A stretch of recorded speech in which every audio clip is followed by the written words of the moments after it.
with the head coach, Kevin O'Connell, kind enough to join us. Welcome back. Did you, intend to go longer? Were you going to try to milk a little extra time today since you're off tomorrow? Or did the weather get in the way, or were you just ready to call it a day? No, we are actually right up against the allotted 2.5 hours. Oh, yeah. So you'll see some guys working a little bit for another 5 minutes or so, but then they're off. How cranky are you about that? I mean, you're considered one of the modern-day ball coaches, but is there enough crusty curmudgeon in you that said, God, all these restrictions and deadlines, and we can't even get done what we want to get done? What do you think? I can tell you that sometimes I find myself, the saying I like to use is fighting the anger sharks when the rules are set up the way they are, and I'm in agreement with so many of them because that's what I do believe needs to happen. But considered by many to be a guy that cares a lot about culture, and sometimes that can somehow be used against me in the state of the toughness court and things like that. I can promise you these guys hear the message loud and clear of what kind of training camp this needs to be. It was today. We pushed and full pads 2 out of 3 days. We had a big work day yesterday in Shells. So we are attempting to push a little further than we ever have for a lot of reasons. The development of this year's version of a new football team, a lot of new players, names and faces that we're going to be really relying on. So we're trying to push it to the max every single day. Are you sick of quarterback questions already? No, not at all. It's awful early because you're going to get a couple from me. I have an unproved theory that I want to run by you about what you guys might deep down in your hearts have in mind here. And it's said with no disrespect to Sam Darnold, the guy you signed for this year.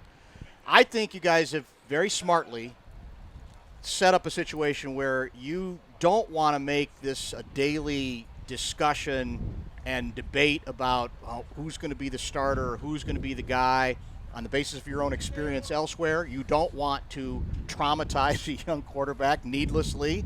You want to have a process to get him to that place.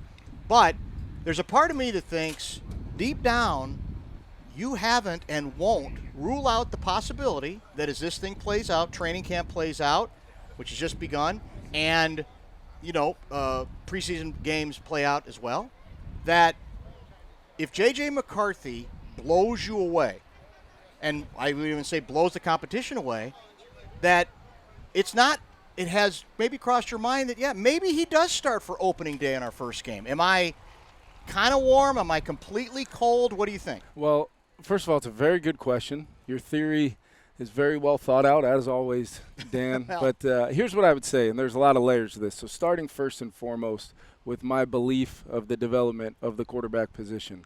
I do believe when you identify a player that you feel can potentially be your franchise quarterback, and not everybody in this day and age, or really throughout the history of time, when you look around this league, you look at some of the best quarterbacks that we have in our league, and many of them, to a guy, had either early struggles that they overcame, incredible amount of adversity that they overcame, either their personal struggle, team win-loss struggle.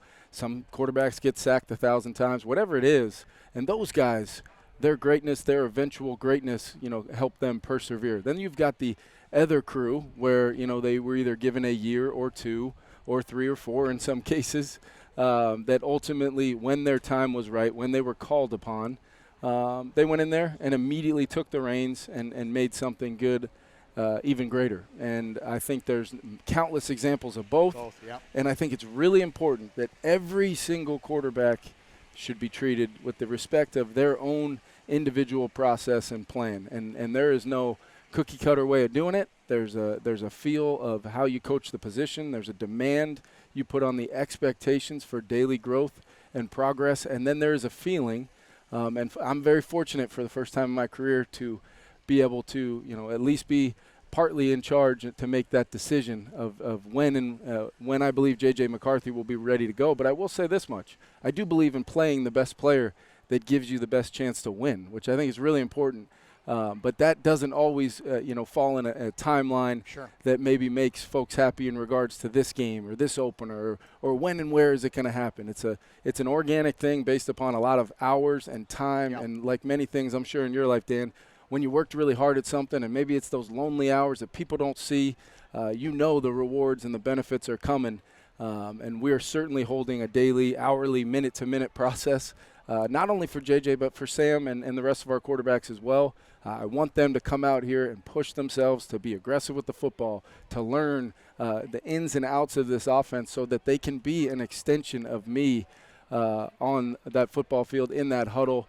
And I think it's, from the talent level of JJ and Sam, from their initial introduction into our offenses at different times this offseason through training camp, both of them are farther ahead than where I thought they would be. What does that mean? I'll tell you that we're going to put them in a competitive situation and make sure we have the answer to the question of who gives us the best chance to win, but never at a personal detriment to J.J. McCarthy, my decision-making. And for any other reason, for me or for anybody else, it's going to be about J.J. McCarthy and what's best for his career. So, I don't know if that answers that. Yeah, it's a pretty complete answer. I mean, the analogy I've used in the past has been Russell Wilson. As I recall it, Seattle makes the decision. They acquired, I think it was Flynn from Green Bay, who'd been a backup there and had excelled, and they said, hey, we kind of intrigued by him. But they also draft, maybe it's the old deal of we didn't intend to, but he's sitting there and we like him. Well, we're gonna draft Russell Wilson. And my recollection, and you probably would remember better, is that Wilson just blew everything away. That he was so far more advanced than even maybe the coaching staff expected. And they said, who are we kidding?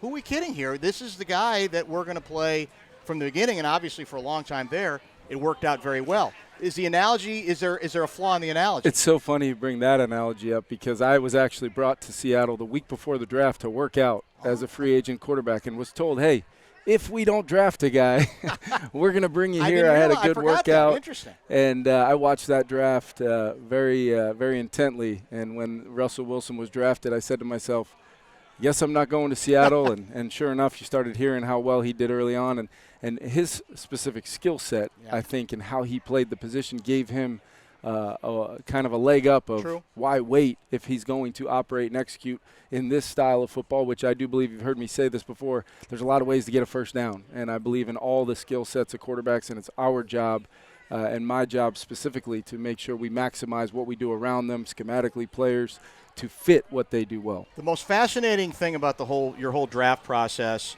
and evaluating several quarterbacks and the way you did it to me was, or I would think the biggest challenge with McCarthy was clearly he's a very athletic guy. He's got gifts, but he did not throw as much as many of the other quarterbacks. Doesn't mean he can't, but I would think that's the challenge. How did you go about answering that key question that even if he hasn't done it as often, that we see enough promise that we want to invest in this guy? We want to think this guy can be our future at the position. Yeah, well, first and foremost, I believe in a standard evaluation process that's very thorough. From the initial watch of all, very similar amount of snaps, whether it's 6-7 games off the jump, to be able to get an initial feel of the player beyond just watching them on Saturdays throughout the fall.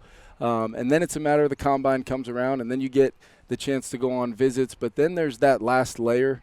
And for me, to help answer that question with JJ in regards to maybe some less attempts and less, times throwing it around the yard like some of these other guys, I really studied some of those. Flo and I call them weighty downs. What does that mean? Third downs. You can run the football all you want. We hope to plan to do that this year, but there's still the secret to having an offense like that is converting those 3rd and 4, 6, 7s. And JJ, in his instance, was at a pretty remarkable clip of 3rd and 7 plus, 8, 9, 10, where there is no run game. Right. It's that quarterback dropping back and finding a way to make a play. And those, that data actually had more throws for JJ than even some of the other quarterbacks who you would not consider to be deprived of throwing attempts, in their college career. That takes away throwing bubble screens and, RPOs and all the early down stuff that you can rack up a lot of attempts on, and you get that weighty feel that I believe playing this position is all about at this level. I know I've benefited greatly from quarterbacks over my career, even here with Kirk, having the ability to make critical plays in those 2 minutes, 3rd down, red zone. They're point swinging, momentum swinging type plays that only that player can ultimately make happen for you. And that's where I got there with JJ. And we also had an unbelievable visit with him, very thorough, like-minded approach to all of our visits. And he just blew us out of the water with, just his depth and his maturity, but yet loves football and couldn't wait to get started on his NFL journey. So is it fair to say through all of this, and then we'll move on to some other things, that you're not ruling out the possibility that when you open the season against the Giants, that J.J. McCarthy could be the starting quarterback? Yeah, I'm definitely, I definitely don't want to be in a world where anybody shows up to this building every day thinking they've got a ceiling, a time stamp on them of what the expectations are. The expectations are to come in here and, be on a daily mission to be the best version of J.J. McCarthy, of Sam Darnold, of Aaron Jones, of Justin Jefferson. And that's the challenge that I think we've gotten these players to really understand. We will collectively take care of this team and this locker room, the best in the NFL. I do believe we are. It's not just surveys and things that people like to talk about. It's the real feeling when you walk in this building. I do believe we have that. But with that comes a personal responsibility of what am I doing every single day to take advantage of what is all offered. And for many guys that are as talented as some of those guys that I just mentioned, it's just a matter of having a daily focus. What's one thing I want to improve on? What do I want to get better today at my craft to make sure that when I walk in as one of 11, we're moving the football forward, or defensively we're doing some things to stop people?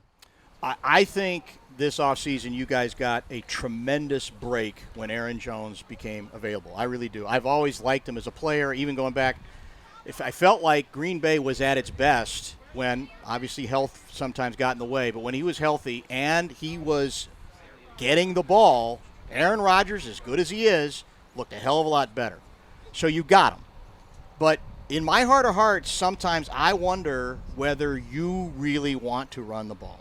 Yeah. You're such a passing guy that – because I even go back to last year after the injuries, it felt like a lot of the stats indicated you still were going downfield a lot with people you could argue just weren't as good as number 8. So can you tell us, guarantee us, that you want – because I think it helps everybody. It would help Darnold. It would help the young kid as well, because I always think it has a place even in a passing league.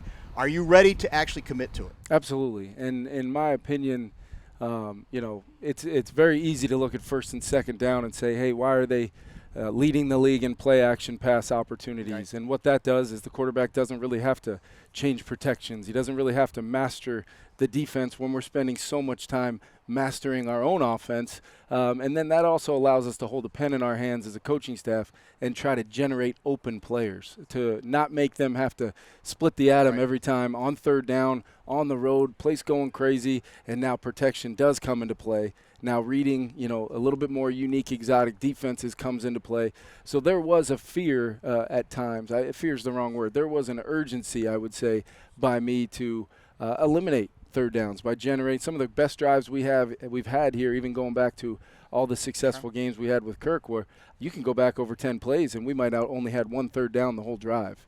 I think our first drive that we beat the Packers in my first game ever coaching, I remember having all these third down plays ready, and once we got that first down, we rolled down the field and didn't have another one until we eventually went for it on 4th and goal at the 5 to throw Justin Jefferson a ball out in the right flat there. And I just remember feeling like that is efficiency, to be able to stack good football plays, whether it's ball out plays, screen plays. But no question, Dan, I'm telling you right now, and I've said it publicly enough, and I know our opponents who tend to tune into the show because of the greatness that you are, they're hearing that we're going to run the football, and we want to establish it. I have a ton of confidence in Ty Chandler.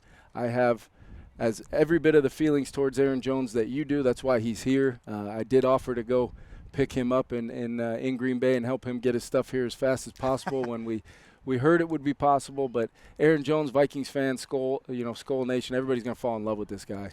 Our building has already. He's unique. He's dynamic. And he cannot, be more excited to be part of our team and what it means to be part of this team, and we couldn't get him here fast enough. His health has been an issue occasionally. Yep. So how does that enter into, you say, how greedy can you get? If he's playing well, do you think you still have certain ideas in mind that we're not putting him out there, 92% of the time? He's going to be the number one guy, I assume, but there has to be some sharing because we think that's the best chance to keep him fresh and available to us, not just at the beginning of the season, but at the end as well. There's no doubt. And I think when he's been at his best throughout his career, you've seen that other guy, that A.J. Dillon, or even going back previous, with I remember they had Williams with them and some of the other guys, and that allows him to be a featured all 3-down back. You don't just want to have him on first and second down and then have to pull him off the field to rest him on third down, because he is a weapon in the pass game. He is as smart as any coach or any player I've been around from a standpoint of blitz pickup. We want to have that. But here's the great part is we feel really, really good about Ty Chandler. He basically ascended to the first, our number one back a year ago just by pure opportunity, not any kind of development plans or anything like that. It was, hey, this guy gives us the best chance to run the ball, the best chance to consistently protect the football when he carries it and generate yards after contact. So I'm excited to see both those guys because I do think they're different. I do think they have different skill sets, but at the same time, we can run the same offense with both of them, if that makes sense. And can catch the ball. Yeah, that's a part of his versatility. A couple things on Jordan Addison that caught my eye. And I had a conversation with Chris Carter about this, a guy who obviously had some really significant challenges when he got here. He got cut by the Eagles. They claimed him as $100 waivers back in those days, and he fought some significant demons and saved his career, saved his life. And I don't want to make this is exactly parallel to the Addison situation, but he's got some challenges here. And I said to Chris, because I want to be honest with you, that I thought in the press conference you guys had, I wanted you to be a little angrier. I thought now maybe let's say it a different way. You had a right to be a little angrier based on his first transgression to say, well, this is about this team, and we want to be the helper, but this is letting a lot of people down, and we can't have this. And he said, look, in his opinion, just because you and Kwesi said what you said publicly, he thought it didn't mean necessarily that you were anywhere near as quote unquote, philosophical privately. Is he right? He's absolutely right. And I think I would be doing a disservice to the relationships that I've built with these players in this building of making this, and my role here really as a facilitator for the players in every possible way. If I just echoed my sentiments word for word that I say to Jordan or how I'm holding him accountable, I did say I was disappointed. I did say I was very disappointed. I did talk in words of personal responsibility, accountability, and I did use the word, handling the discipline to help kind of get us to the end game here, which I do believe in Jordan Addison. But he did need to hear the multiple conversations, both pre that press conference and post since then, about what it means to walk in this building every day and be a part of this football team and be in that locker room with those teammates. And I can promise you Jordan understands that, but it's about his decision-making moving forward that is reflected each and every time because we've had those conversations. And in regards to discipline, I think there has been some confusion. That is a league, player conduct type of thing, and I want to respect that. So I think people first and foremost just need to be aware of exactly what the circumstances are, both with what happened, how we are obviously demanding a level of personal responsibility and accountability in this building, but ultimately this whole situation, the processes either legally or with the NFL, they will play out. And ultimately my job is to, be who I say I am for these players. And that, contrary to popular belief, does involve me having hard conversations, because I love these guys, I care about them, and I want what's best for them. But if I didn't handle it in the authentic way that I thought was the right way to do it, unfortunately people may disagree with that, but it means something to me to be authentic and be the same person every day. And that's not always happy-go-lucky, joyful. I understand when I need to obviously be more than that and be the head coach of this football team. Kwesi, in that press conference, I want to run a quote back by you that also got my attention. Using words like discipline and different things, like we don't really talk about it like that inside these walls. Inside these walls, it's about designing for the outcome we want.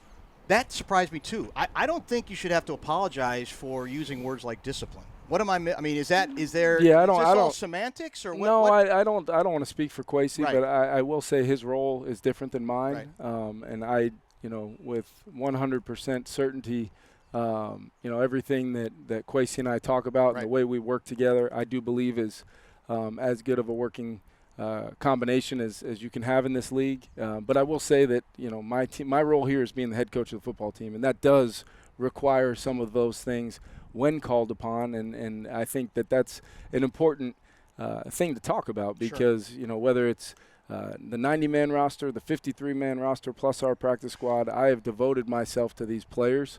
And like I said, that works both ways. That's praise, that's love, that's joy. That's making this place the best possible place to come to work every day. But too much is given, much is required, and I will and have to hold these guys to the accountability to their teammates that I have come to expect. But that's just a small part of it. The big part of it is the accountability that these players have come to expect from each other. And that's my job to continue to harvest that kind of environment here. And ultimately, that's the role of the head coach. Last item, I promise. We got thunder. I don't want to get anybody in trouble here, but I want to try pretty to get intimidating. one last It's right over in. your shoulder, this lightning right now. Look at that. Oh, great. Well, I'll be a sub. I mean, if lightning hits here, I'm just like I'm in the 10th paragraph. You got the entire lead, believe me. So, last item, because you've talked about this before. The question as you develop in this job of, okay, I'm an offensive guy, yep, but I'm the head coach. And you've had stretches where you said, I feel like I get a little bit more involved defensively, which you've done. B-Flow comes in. Does that change it again where you're back to, I have so much faith in him. I leave it to him. I come in every once in a while. But where are you in figuring out what's the sweet spot for a head coach about how involved you get to your comfort level on the other side of the ball as I can tell you we got an awful lot closer to that sweet spot when we brought Brian Flores here. Because maybe it's not needing to get involved in defensive play calls.